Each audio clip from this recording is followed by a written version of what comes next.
కుందేలు దెబ్బ. ఒక ఊర్లో ఒక కుందేలు, ఎలుగుబంటి పక్క ఇళ్లల్లో ఉండేవి. కుందేలు ఇంటి ముందు ఒక పెద్ద తోట ఉండేది. అది రకరకాల కాయలు, పండ్లు, దుంపలతో నిండి ఉండేది. కుందేలు సమయానికి నీటిని తెచ్చిపోస్తా, అవసరమైనప్పుడల్లా ఎరువులు వేస్తా, పురుగుల మందులు చల్లుతా ఆ మొక్కలని సొంత పిల్లల లెక్క చూసుకునేది. దాంతో ఎప్పుడు చూసినా ఆ తోటలో ఏదో ఒక చెట్టుకు పండ్లు, కాయలు నిండుగా కనిపిస్తా ఉండేవి. ఆ కుందేలు ఎంత మంచిదో అంత అమాయకురాలు. ఆ కుందేలు ఇంటి పక్కనే ఒక ఎలుగుబంటి ఉంది కదా, అది పెద్ద టక్కరిది. ఎప్పుడు ఎవరినో ఒకరిని మోసం చేస్తా ఉండేది. ఒకరోజు కుందేలు, ఎలుగుబంట్ల పిల్లాలకు పనుండి పక్కూరికి పోయినాయి. దాంతో వంట చేసుకోవలసిన పని వాటికే పడింది. కుందేలు ఇంటి ముందు తోట ఉంది కదా, దాంతో అది ఆకలేసినప్పుడల్లా 4 కాయలు తెంపుకునో, 4 దుంపలు తవ్వుకొని తిని కడుపు నింపుకొనేది. దాని చిన్న పొట్టకు అవి సరిపోయేవి. ఎలుగుబంటి కడుపు పెద్దది కదా, దాంతో అది కడుపు నిండా తిండి సంపాదించుకోవడానికి నానా తిప్పలు పడేది. అదీ కాక అది చాలా సోమరిది.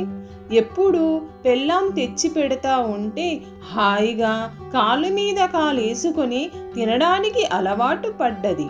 ఇప్పుడు పని చేయాలంటే దానికి చేత కావడం లేదు. దాంతో అది ఒక ఉపాయాన్ని పన్నింది. కుందేలు దగ్గరికి పోయి, కుందేలు అల్లుడు, కుందేలు అల్లుడు, మనం ఈరోజు విందు చేసుకుందామా? ఈరోజు నేను నీకు మంచి మంచివి కడుపు నిండా కమ్మగా పెడతాను. రేపు నీవు నాకు పెట్టాలా, సరేనా అనింది. కుందేలు అమాయకురాలు గదా, దాంతో సరే అనింది. ఎలుగుబంటి వెంటనే అడవికి పోయి తాను తెచ్చుకునే వాటితో పాటు ఒక 4 పండ్లు ఎక్కువ తెంపుకొనొచ్చి కుందేలును విందుకు పిలిచింది. కుందేలు కడుపు చిన్నది కావడంతో తొందరగా నిండిపోయింది. తరువాత రోజు కుందేలు వంతు వచ్చింది. కుందేలు కూడా 4 పండ్లు తెంపుకొనొచ్చి ఎలుగుబంటిని విందుకు పిలిచింది. ఆ పండ్లు దానికి ఒక్క పంటి కిందికి కూడా చాలలేదు. ఇంకా ఇంకా ఆకలి ఆకలి అని అరిచింది. కుందేలు తన కోసం తెచ్చుకున్నవి కూడా దానికి పెట్టింది. ఎలుగుబంటి వాటిని ఒక్క క్షణంలో గుటుక్కుమనిపించింది. ఇంకా ఇంకా ఆకలి ఆకలి అనింది. కుందేలు పోయి తోటలోని చెట్లకున్న పండ్లు, కాయలు అన్నీ తెంపుకొనొచ్చి దాని ముందు గుట్టగా పోసింది. ఎలుగుబంటి వాటన్నింటినీ కసకస కసకస నిమిషాల్లో తినేసి ఇంకా ఇంకా ఆకలి ఆకలి అనింది. కుందేలుకు ఏం చేయాలనో తోచలేదు. నిన్ను ఇంటికి పిలిచి కడుపు నిండా పెడితే నువ్వు నన్ను సగం ఆకలితో చంపుతావా? కొంచెమన్నా సిగ్గుందా నీకు? చేతగాని దానివి, చేతగాని దాని మాదిరి బట్టసంగా ఉండాలి కానీ ఎందుకు ఒప్పుకున్నావు? పోయి దుంపలన్నీ తవ్వుకొని రాపో, లేకుంటే నిన్ను కింద మీద వేసి మెత్తగా తంతా చూడు అంటూ ఎలుగుబంటి భయపడిచ్చింది. పాపం కుందేలు దానిని ఏమీ చెయ్యలేక గమ్మున తోటలోని దుంపలన్నీ తవ్వుకొనొచ్చి దాని ముందు గుట్టగా పోసింది. ఎలుగుబంటి అవన్నీ హాయిగా మెక్కి నవ్వుకుంటా వెళ్ళిపోయింది. కుందేలుకు ఎలుగుబంటి ఉపాయం అప్పటికీ కానీ అర్థం కాలేదు. పిచ్చి కోపం వచ్చింది. ఎట్లాగైనా సరే దానికి బుద్ధి చెప్పాలనుకుంది.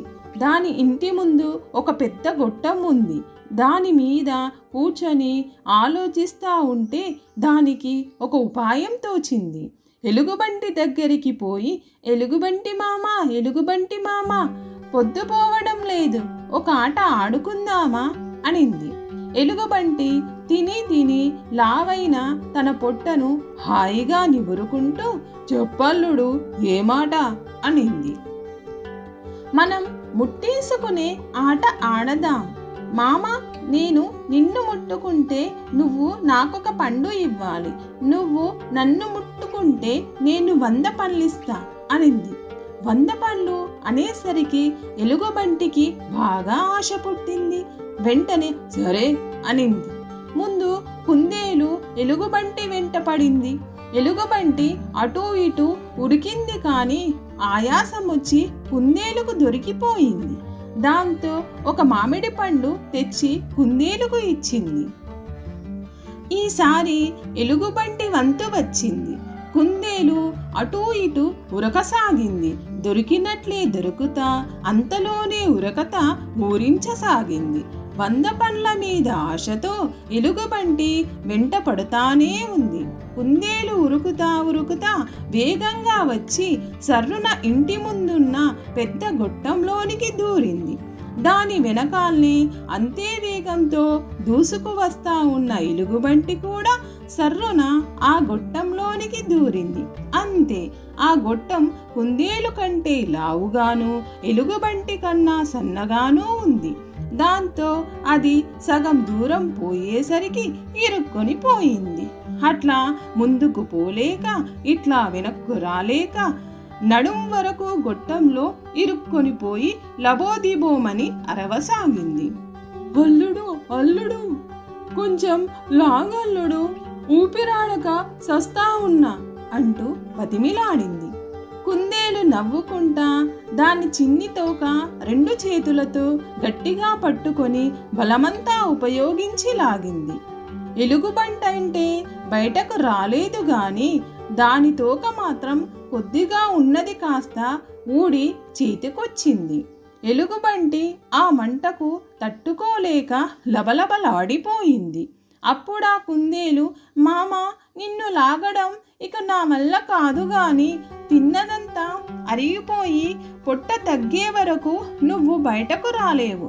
4 రోజులు అట్లాగే అన్నం నీళ్లు లేకుండా ఉండు, అప్పుడు నీ అంతట నీవే బయటపడతావు అనింది.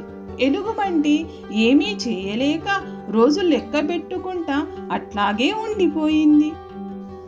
మీకు ఈ కథ నచ్చినట్లయితే లైక్ చేయండి, మీ ఫ్రెండ్స్కి షేర్ చేయండి. మరిన్ని కథల కోసం కథా సమయాన్ని సబ్స్క్రైబ్ చేయండి.